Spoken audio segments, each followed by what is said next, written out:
कुमार और लालू प्रसाद यादव मुसलमानों के लिए क्या नहीं किया? अरे यार, गजब गजब का सवाल। आपके जैसा रिपोर्टर और आपके जैसा मीडिया वाला हमने भारत में देखा ही नहीं है। एक के सवाल बार बार करके पूछते रहो।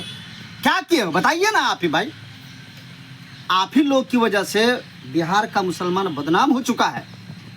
आज़ादी से लेकर के आज तक के लालू प्रसाद यादव, उसका खानदान, नीतीश कुमार जी, किसी ने एक मदरसा को भी सरकारी किया तो मुझे बताएं।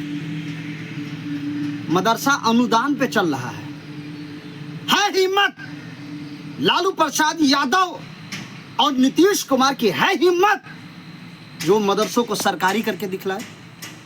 अनुदान पे चल रहा है और अनुदान का माना मतलब आता है रहमो करम, भीख। तो बिहार के मदरसे नीतीश कुमार के भीख पे चल रहे हैं। आपको पता होना चाहिए कि पूरे बिहार में आजादी के बाद से एक मदरसा भी लालू प्रसाद यादव ने सरकारी नहीं किया। यही तो मांग है मुसलमानों का। अब मदरसे में अनुदान भीख दे रहे हैं। मेरी बात कुछ लोगों को कड़वी लगेगी क्योंकि सच है। सच बात हमेशा कड़वी लगती है।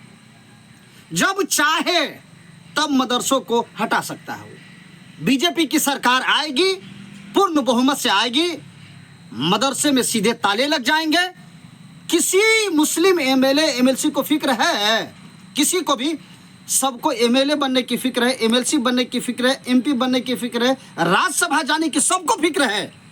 लेकिन मदरसे को सरकारी करने की फिक्र नहीं है। राजकर्मी का दर्जा स्कूल को मिल गया, उसके टीचरों को मिल गया।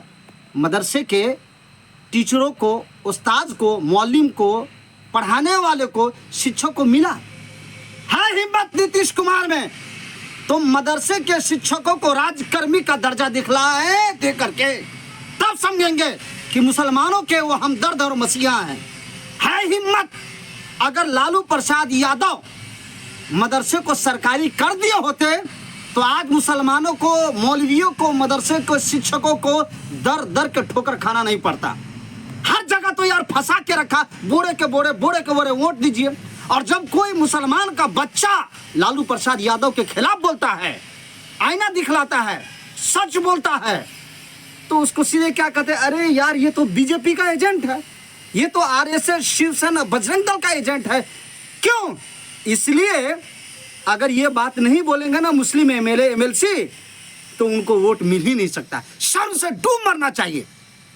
10 साल हो गए उर्दू बांग्ला टीईटी के रिजल्ट देकर मेरिट लिस्ट में नाम आने के बाद मुख्यमंत्री नीतीश कुमार जी के इशारे पे 12,000 उम्मीदवारों को फेल कर दिया गया। लीगल ओपिनियन सुप्रीम कोर्ट से आ गया मुख्यमंत्री नीतीश कुमार के कहने पर। हाई कोर्ट से लीगल ओपिनियन आ गया। शिक्षा विभाग का नोटिस जारी हो गया, लेटर जारी हो गया।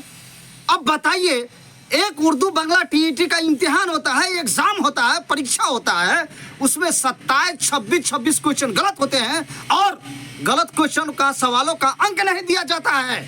लेकिन वही एसटीईटी का एग्जाम होता है और 22 नंबर उसमें गलत सवाल आता है और उसका नंबर दे दिया गया। अब आप बताइए क्या है, क्या करेंगे?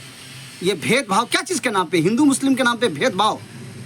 इस बिहार में अगर किसी ने भेदभाव पैदा किया है आर्थिक और मानसिक तौर पे, तो ये लालू प्रसाद यादव और नीतीश कुमार यादव ही उसके जिम्मेदार हैं। और ये मुद्दा, और ये आपस में मुसलमानों को, एससी एसटी ओबीसी, पिछड़ा अति पिछड़े लोग को वरखलाते आरक्षण के नाम पे। क्या आरक्षण से क्या हो जाएगा? आप बताइए क्या हो जाएगा?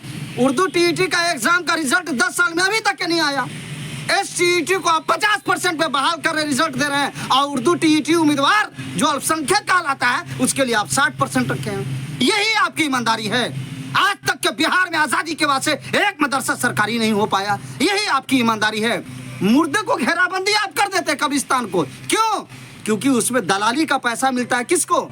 ठेकेदारों को, एमएलए को, एमपी को, एमएलसी को। लेकिन आप रिजल्ट नहीं देंगे। तो मुख्यमंत्री नीतीश कुमार जी सुन लीजिए, आप सुशासन या कुशासन या जिस चीज के नाम से जाने जाते हो उससे कोई मना मतलब नहीं है, लेकिन बिहार और बिहार के इतिहास में आप अय्यार, मक्कार, गद्दार और कातिल के नाम से जाने जाएंगे। क्यों? इसलिए कि 10 साल से उर्दू बांग्ला टीईटी उम्मीदवार अपनी रिजल्ट के लिए दर्जनों सैकड़ों मर्तबा पटना की धरती पे लाठी खाए हैं। सर उनका फूटा है, पैर टूटा है, हाथ फटा है, लाठी चार्ज हुई है, अखबार के पन्ने लीपा पोती खून दुनिया जहान सब हो गए, लेकिन आपको समझ में नहीं आया। आपको समझ में आया किसका?